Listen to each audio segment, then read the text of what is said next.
एक साहूकार था जो बहुत ही धार्मिक था। भादवा माह के शुक्ल पक्ष की पंचमी तिथि पर उसने सोचा कि कुछ ऋषियों को भोजन करा दूं। इसके लिए वो अपनी सबसे बड़ी बहू के पास गया। बहू से कहा, बहू भोजन बना देना, मैं ऋषियों को भोजन के लिए जीवने का बोल लाऊं। बहू ने कहा, पिताजी मेरी तबीयत खराब रहती है, मैं भोजन नहीं बना सकती। साहूकार अपनी दूसरी बहू के पास गया। दूसरी बहू ने कहा, पिताजी मेरे बच्चे अभी छोटे हैं, उनके काम में पूरा दिन हो जाता है, भोजन मैं नहीं बना सकती हूँ। साहूकार अपनी तीसरी बहू के पास गया। तीसरी बहू ने कहा, पिताजी आज मुझे बाहर जाना है, मैं भोजन नहीं बना सकती हूँ। ऐसे करते करते साहूकार अपनी सबसे छोटी बहू के पास पहुँचा। छोटी बहू ने कहा, ब्राह्मणों को भोजन कराना तो बहुत ही पुण्य का काम है, पिताजी आप ब्राह्मणों को बोल आइए, मैं भोजन बना देती हूँ।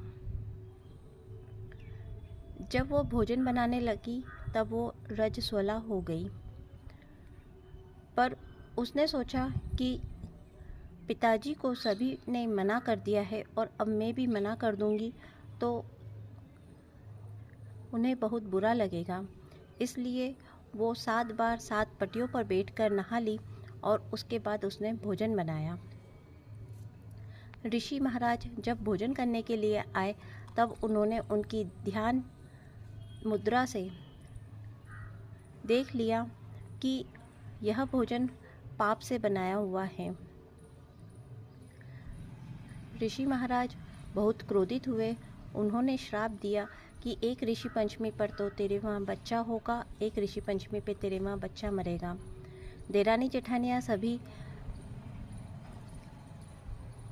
उस छोटी बहू को ताना देने लगी कि एक ऋषि पंचमी पे तो मरता है, एक ऋषि पंचमी पे जन्म लेता है, हम ऋषियों को दाना ही नहीं दे पाते हैं। तब